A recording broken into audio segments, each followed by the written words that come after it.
Conexão VIP de hoje, estamos novamente em New York City para cobrir um evento super especial, o CRIA, evento de criação, onde reuniu empreendedores, pessoas da criação, marketing e todos que têm ali a vontade de falar e motivar as pessoas através da criação. A partir de agora, vamos conhecer um pouco dessas pessoas que tiveram presente aqui no CRIA, edição 2025, aqui em New York City.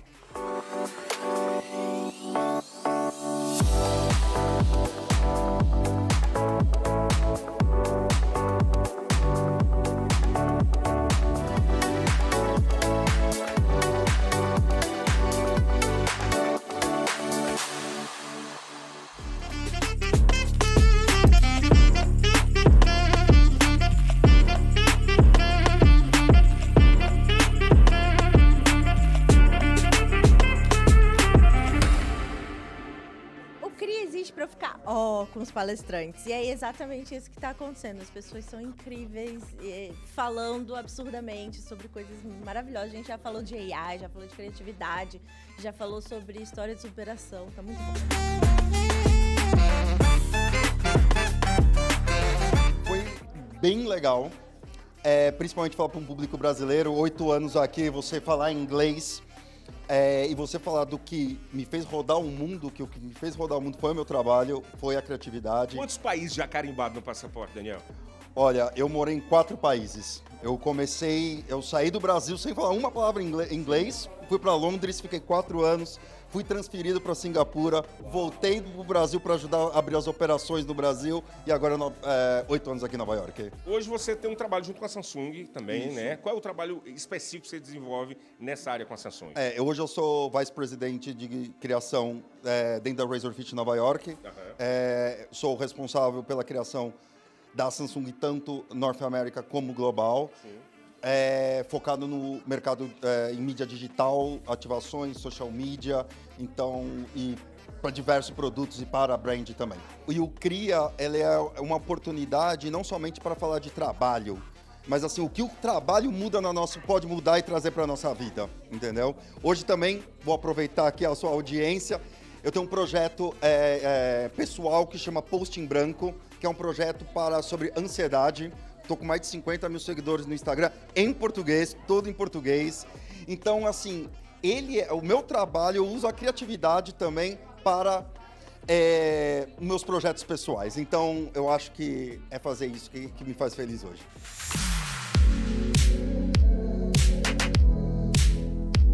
Sempre que eu vejo um conterrâneo, gente, eu faço questão de dar pelo menos um abraço. E se eu tiver a oportunidade de gravar uma entrevista, aí vai longe. O Wendel Albuquerque deu uma palestra aqui, falou um pouco do seu trabalho. Wendel, como é estar em Nova York, falando para um público brasileiro, num evento de criação aqui em Manhattan? Fala pra gente. Cara, é bem especial falar com esse pessoal que saiu do Brasil não só com sonhos, mas também muito preparado para vir para Nova York e fazer o que eles fazem de melhor. Eu acho que isso é um pouco relacionado com a minha história, que saí do Ceará e moro há 13 anos em São Paulo, né? E para mim é muito especial estar aqui com um pessoal criativo, que veio a fim de fazer negócios, fazer conexões. Então, para mim é super importante estar aqui num espaço como esse. E você montou uma agência. Quais os brands que você atende lá em São Paulo? Você até mencionou ali na hora que você estava falando. Repete pra gente e fala quais são os seus projetos, principalmente aqui focados em Nova York. Tá, cara, eu comecei a minha carreira em multinacional, então eu trabalhei com Consul, Brastemp, KitchenAid, Compra Certa, tudo que é da Whirlpool, que é americana, mas lá em São Paulo. Entrei lá em 2012. Só que eu costumo dizer que eu me graduei em multinacional e agora eu vim para pequenos e médios negócios trazer o que eu aprendi desse espaço para essa nova realidade, né? Que é aquele pessoal que se conecta bastante com os desafios de empreender no dia a dia mesmo, sabe? Então, acho que hoje o branding, ele ainda é muito fechado dentro de grandes organizações que têm times de branding pensando em marca, em estratégias de marketing. Eu acho que os pequenos e médios ainda carecem muito desse conhecimento e a minha minha proposta agora com a Repente, que é a minha empresa, né? Então eu vim com essa proposta de fazer com que a estratégia de marca ela importe para além das grandes corporações, né? Pegando toda essa minha bagagem. Eu tenho projetos agora, acabei de fechar o meu primeiro projeto, você perguntou agora como que tá vindo minha chegada aqui em Nova York para fazer negócios e tal. Acabei de fechar o meu primeiro projeto com uma galeria, chama Safira e Ventura, que é uma galeria que tem várias submarcas, eles estão expandindo para várias outras unidades de negócio, mas a ideia é que hoje esse conhecimento que está muito dentro das quatro paredes do mundo corporativo, esse conhecimento de marca, de estratégia de marketing, ele seja usado como uma arma também para os pequenos e médios, né?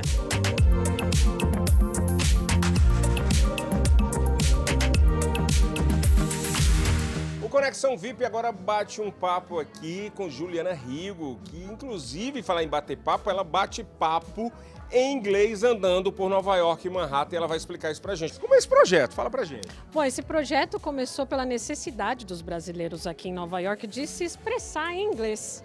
Muitas pessoas eles estudam anos até inglês, mas não têm coragem de falar. Sim. Então eu tenho criado essa comunidade que a gente vai caminhar pelas ruas de Nova York conversando em inglês. É mais fácil você tá visualizando, você explicar, olha, aqui é a Library, aqui é a biblioteca, ali é Liberty State, a Estátua da Liberdade, você vai falando e aquilo, a pessoa visualizando, tendo aquele sentimento, a experiência ajuda no aprendizado? Com certeza. Eu acredito que quanto mais a gente explora e todos os nossos sentidos, mais a gente aprende. Foi assim que eu aprendi também. Eu sempre fui uma pessoa muito auditiva, mas também eu gostava de sentir aquela sensação de falar. Sempre procurei um americano para conversar de alguma maneira, então aqui a gente tem muito americano para praticar também. E eu pretendo trazer algum americano ou americana, conhecidos meus, para praticar inglês no dia 30, aqui no Central Park, é um evento gratuito, que é o primeiro Walk and Talk.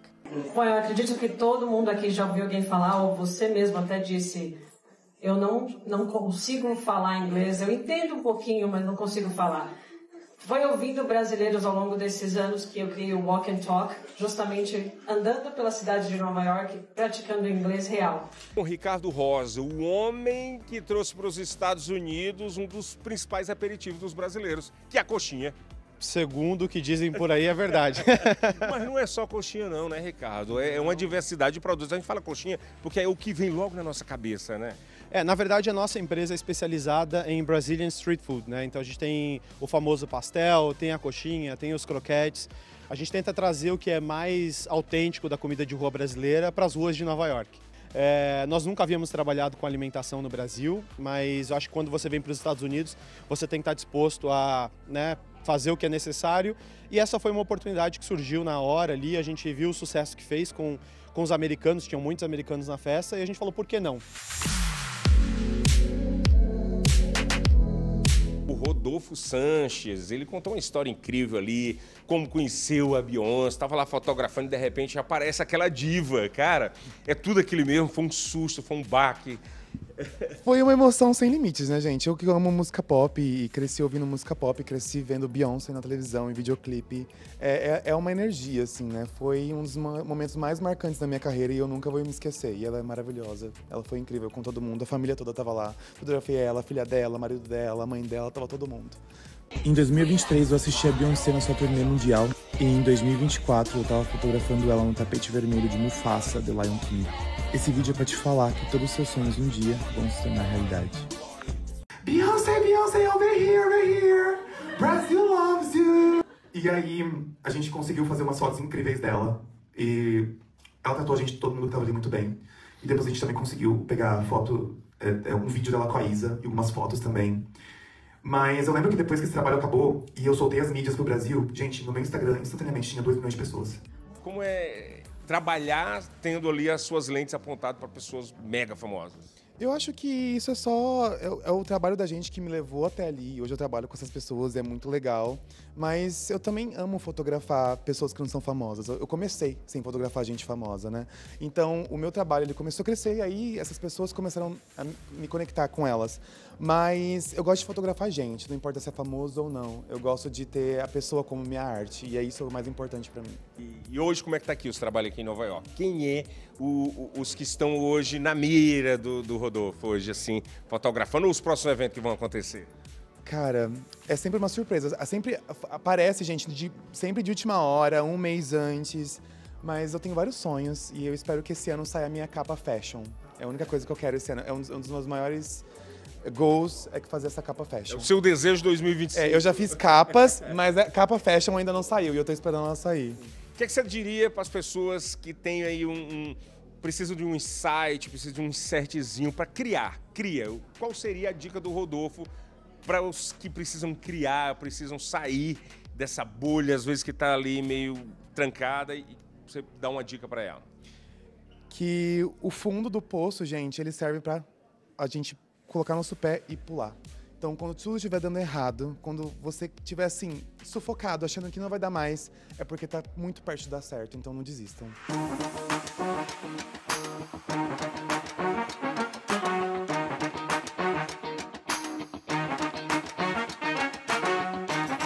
Ai, tá sendo maravilhoso, porque tem tantas pessoas que a gente conhece, realmente é esse momento de conexão, cria para conectar, para a gente se apresentar, e nossa, são tantas mentes criativas em um lugar só, tá sendo maravilhoso. E a gente pegou ela, que ela estava prestando, eu disse, olha, dá uma entrevista pra gente rapidinho, mas ela tá lá ligadinha nos painéis e tudo, até porque você também tem projetos com a comunidade. Fala dos seus projetos, inclusive aí projetos que leva também saúde mental para as pessoas. Fala um pouco disso. Total, eu tenho meu projeto que é uma comunidade vibrante de amor próprio, autoestima, autocuidado e autodesenvolvimento para mulheres. Chama Gostosa Energy, e eu acho que toda mulher é uma grande gostosa. E a gente precisa lembrar disso. Então eu gosto de criar espaços onde as mulheres lembrem quem elas são, né? Que a gente merece ocupar espaço independente de onde estamos. Então nós temos eventos virtuais, presenciais. Dia 31 de maio temos aí o nosso evento que nós vamos ter uma caminhada, chama Gostosa Energy Walk, lá em Astoria. Olha que legal, o convite já feito. Então vamos falar logo disso para convidar todas as gostosas brasileiras. Exato, podem vir, vocês vão conectar com outras mulheres, sejam brasileiras ou latinas. Eu gosto de criar essa bolha porque eu moro aqui há 26 anos. Então eu acho que, como eu cresci aqui, eu acho muito importante ser essa ponte para conectar os brasileiros com o mundo americano também, especialmente aquelas pessoas que não têm tantas essas oportunidades. Porque como eu conheço tantas pessoas, eu quero criar esse espaço para trazer as pessoas juntas, se conectarem e aumentar a comunidade delas. É sobre isso, é sobre a gente não se colocar em caixinhas e entender que o brasileiro tem espaço para criar o que quiser e ser quem quiser nos Estados Unidos. Depois daqui, qual o próximo grande evento que a Larissa vai estar lá como maestra, como mestre? Eu cria todo ano, em maio, aqui em Nova York, mas a gente faz pop-ups. Então, o próximo pop-up vai ser em Los Angeles, em novembro. Los Angeles, olha aí, ó. Você que está nos assistindo aí, vendo Conexão VIP Los Angeles, já tem data, Larissa? Na semana do dia 8 de novembro. Olha, no Cria, o importante é você sair daqui inspirado, criando, inclusive, boa impressão na hora de uma boa entrevista no RH. Não é isso? É isso mesmo. É o trabalho que a Thaís May faz. Thaís, como é esse trabalho? Hoje em dia, as pessoas têm que estar mais preparadas para enfrentar, principalmente uma entrevista de emprego? Com certeza, o mercado está mais competitivo do que nunca, mas ainda tem espaço para todo mundo. Então, a Carreira USA, a gente trabalha mostrando para o brasileiro que ele pode recomeçar a carreira dele nos Estados Unidos. Ele não precisa começar do zero.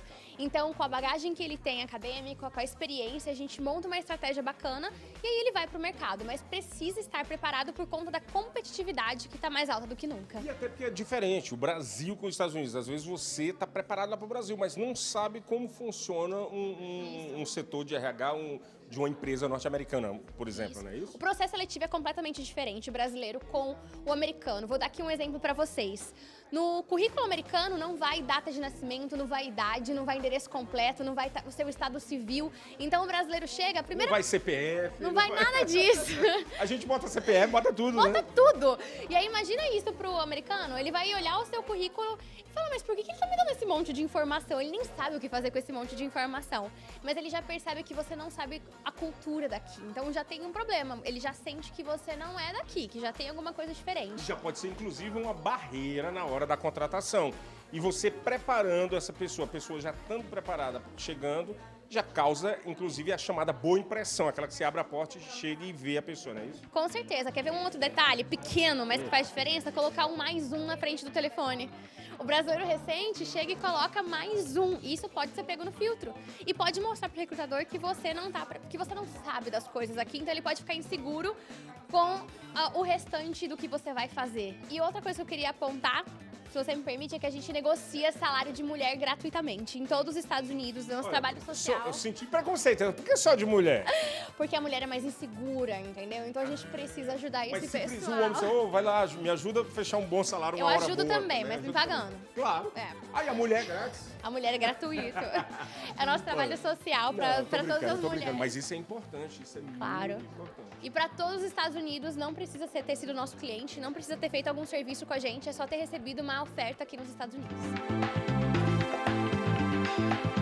A Marília é criadora de conteúdo. Sim. E você descobriu aí um nicho que é trazer oportunidades para mulheres acima dos 50 anos. Marília, que história é essa? Conta pra gente. Verdade. Eu me redescobri um novo capítulo na minha vida a partir dos 50 anos. E eu sou criadora de conteúdo, como você falou, com mais de 13 milhões de seguidores. E também sou empreendedora digital. E como é que funciona?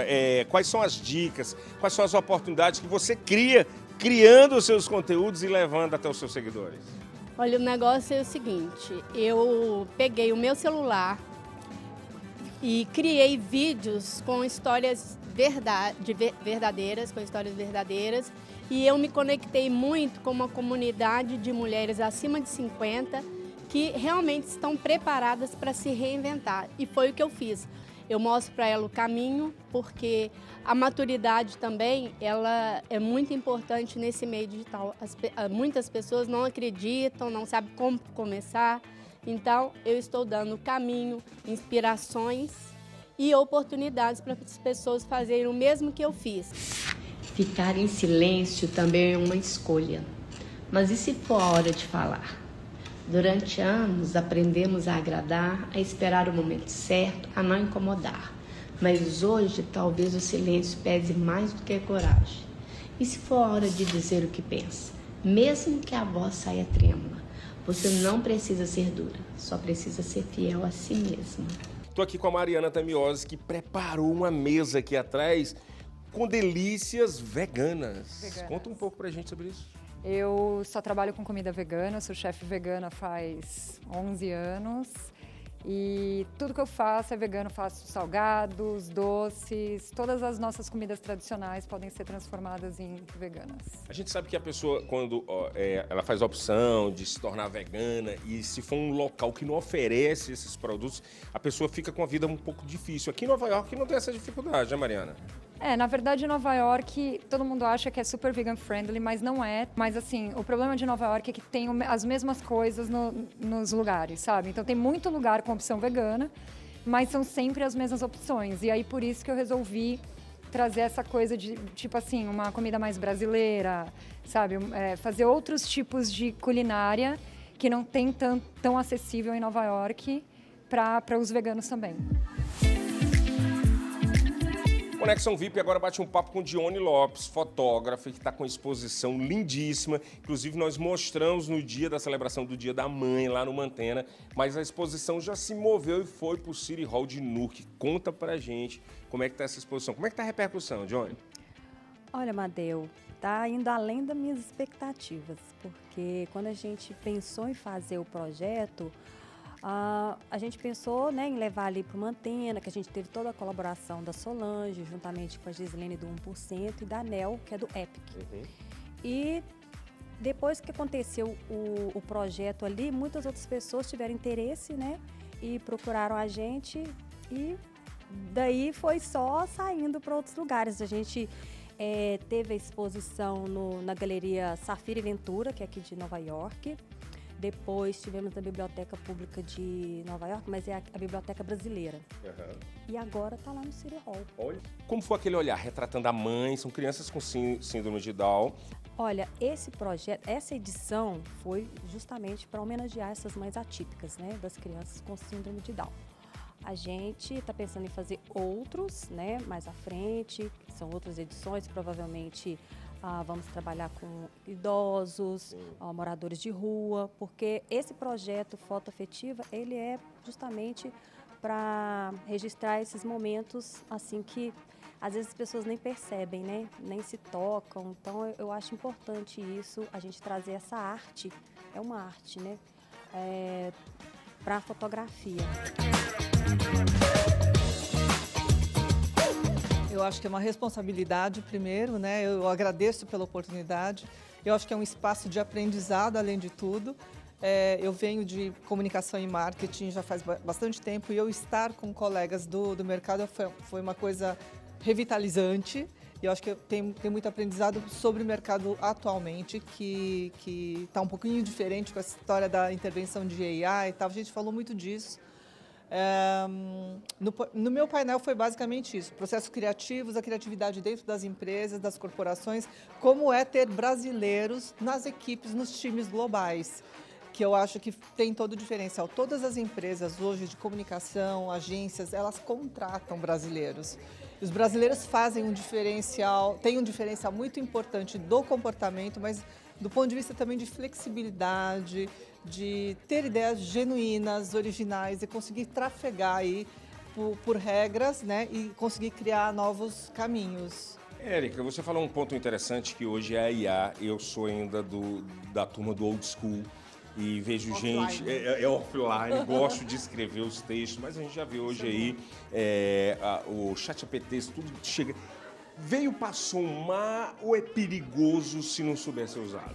Não, é sempre bom para somar, mas realmente depende, como a gente está falando de responsabilidade, a responsabilidade parte do ser humano que está por trás da máquina. A máquina responde ao que você estimula, né? Então, acho que parte sempre do ser humano. Qual prompt você propõe para a máquina? O que você quer propor, de fato? Isso, na verdade, eu acho que é muito positivo hoje em dia, porque isso faz com que nós, que geramos esse prompt, tenhamos consciência do que a gente está pedindo. Isso faz com que a gente também afine o nosso jeito de se comunicar. Você que é gerador de texto, por exemplo, e você realmente gosta de escrever, você já tem essa habilidade, mas eu diria que muita gente no Brasil, por mais que tenha ensino médio superior, não sabe escrever. E como filmmaker, o olhar por trás das câmeras, essas tecnologias, por exemplo, na hora de montar o olho de um montador, de um editor, tem ali o olhar artístico. Eu acho que da pessoa, né? Isso chega a ser mais, eu acho que até utópico uma inteligência artificial chegar nesse nível. Você concorda com isso também ou eu estou falando besteira? Não, eu acho que tem, assim, a gente tem que acompanhar muito de perto. Hoje eu tenho, assim, amigos que produzem filme com ferramentas de AI. E é impressionante o nível de qualidade que tem. Só que o cara o prompt que ele cria... Prompt? Quem deu o prompt, né? Então, mas o cara tem que saber. Ele é diretor de cinema, então ele sabe exatamente o tipo de câmera, o tipo de ângulo, o tipo de distância, que efeito você quer. Ele tem que colocar tudo. Shoulder, eu quero aqui um tudo pan, que você né? faz, tudo que o cara sabe, tecnicamente, ele coloca no prompt e aí a máquina faz. Então, assim, se você não tiver esse conhecimento prévio, não adianta. Então, a formação pessoal é a mais importante. Pessoal e profissional, é isso.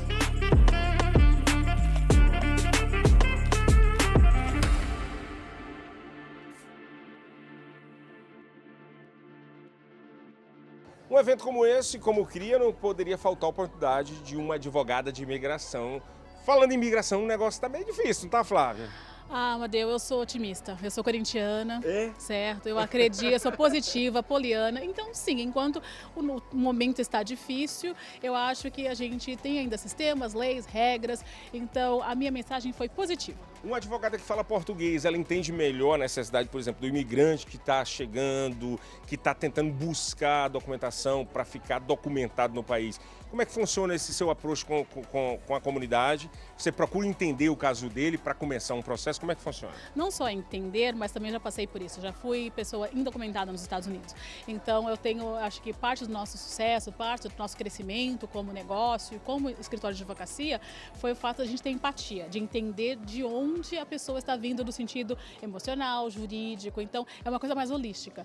E comecei pequenininha e hoje em dia, graças a Deus, a gente expandiu já bastante. A minha recomendação é sempre começar a análise já do seu país de origem, certo? Já vir para cá com o visto certo. Mais certinho, né? Por que não? Para evitar estresses. Mas sim, a imigração continua funcionando, eles continuam pegando seu dinheiro, continuam aprovando casos. Sim, estamos num momento difícil, estamos num momento onde há mais análises, mais detalhes, mais entrevistas, mas no final do dia, se a pessoa qualifica, se a pessoa tem elegibilidade, se a pessoa fez tudo da maneira correta, não tem o porquê ter problema. Houve uma diferença nesses primeiros 100 dias de novo governo para antes, o número de casos aprovados? Olha, isso a gente ainda não começou a ver o impacto. Eu acho que vai demorar um pouquinho. É demorado, né? É demorado. E o meu trabalho, eu trabalho mais com imigração de investimento, esportes, entretenimento. Então, é um nicho dentro de um nicho. Então, nesse meio onde eu trabalho, eu não tenho números para te falar que, olha, piorou. Ou estão negando mais. Pedido de evidência em Biden, Obama, Claro. George Bush. Você então trabalha em área mais específica, tipo como um EB1, um EB2, o OVIS, o O1. Esse é o nosso arroz com feijão. Apesar que eu sou uma boutique, né? Nós somos mais de 55 pessoas, somos 15 advogados de imigração, cada um tem sua especialidade, mas o pessoal conhece a gente nesse nicho. Mas sim, fazemos também deportação, asilo político, então temos uma abrangência, mas o arroz com feijão do escritório são as habilidades extraordinárias. No dia do seu casamento, Thaís, o que é que conta esse livro? Então, esse livro aí é a história de uma moça que ela está prestes a se casar e durante o trajeto dela até o altar, ela fica se perguntando, será que é isso mesmo que eu tenho que fazer? E ela começa a ter um ciricutico ali no meio, ninguém ajuda ela não sabe se ela vai, se ela fica, até que o melhor amigo dela percebe que tá rolando. Vai lá e rouba ela do altar. É uma ficção? É uma ficção, é uma comédia romântica, delicinha de ler, recomendado para todas as idades, assim. Eu diria mais 12, porque retrata as coisas como ansiedade, depressão, mas é um livro super leve de ler, que aborda temas muito interessantes e importantes. Esse já é o livro de número qual da sua carreira? Esse é o número 6 e eu tenho o número 7 saindo amanhã. Olha, o programa está sendo gravado hoje, dia 17 de maio, amanhã que ela está dizendo é 18 de maio, então o programa já foi ao ar, já tem mais um livro aí na carreira. Sim. E quem tá longe, assistindo a gente longe e ficou curioso e quer poder ver, tipo, no Amazon, comprar, já tem disponível? Sim, esse livro aqui, ele foi o meu primeiro livro com editora. Então eu tive uma longa carreira de autora independente, né, fazendo todos os meus livros independentes, inclusive esse daqui. E esse daqui foi publicado pela Verus Editora. Então esse livro em especial, que foi publicado por uma das maiores editoras de romance do Brasil, ele está disponível em todas as livrarias, na Amazon, todos os sites de negócio que vende livro aí, você pode achar. Mas você começou a escrever com que idade? Eu tinha 18 Então anos. você já veio do Brasil como escritora, não se descobriu aqui? Não, eu vim pro Brasil escrevendo o livro, mas não com a ideia de publicar ele. Era só um sonho no meu coração. Então quando eu cheguei aqui, como eu publiquei independente, eu gastei muito dinheiro com isso, né? Porque eu ainda não tinha uma editora, então eu tive que desembolsar tudo. Capa, diagramação, brindes. Então, quando eu cheguei aqui, que a minha vida financeira melhorou e que eu tive muitas oportunidades, foi quando eu comecei a publicar os meus livros de fato. E aí, quando eu publiquei o primeiro e eu vi que as pessoas realmente gostaram, eu comecei a escrever mais, fiquei mais motivada. Doutora Mônica Peçanha, que além de médica, também é artista. Tá vendo aquele quadro lá no final? Tá vendo aquele quadro? Foi você que fez, né, Mônica? Sim, eu sou doutora em patologia pela Universidade Federal Fluminense, no Rio de Janeiro. E durante a pandemia eu comecei a esculpir e a pintar aquilo que eu via no microscópio. E aí eu juntei com algumas informações de pacientes e experiências próprias de familiares e coloquei a minha interpretação e a história dessas pessoas, junto com os achados científicos e morfológicos. Esse quadro, na verdade, ele é chamado Apocalipse Científico. Aqui eu trago um pouco as nossas angústias em relação àquilo que a gente vê no processo de quantificação de célula, de exposição de dados e a própria interpretação humana sobre aquilo ali, todas as emoções envolvidas.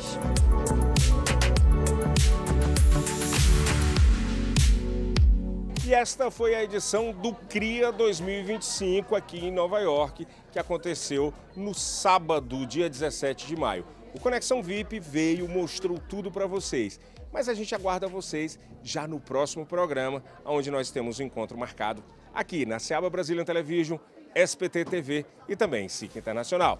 Até o próximo programa.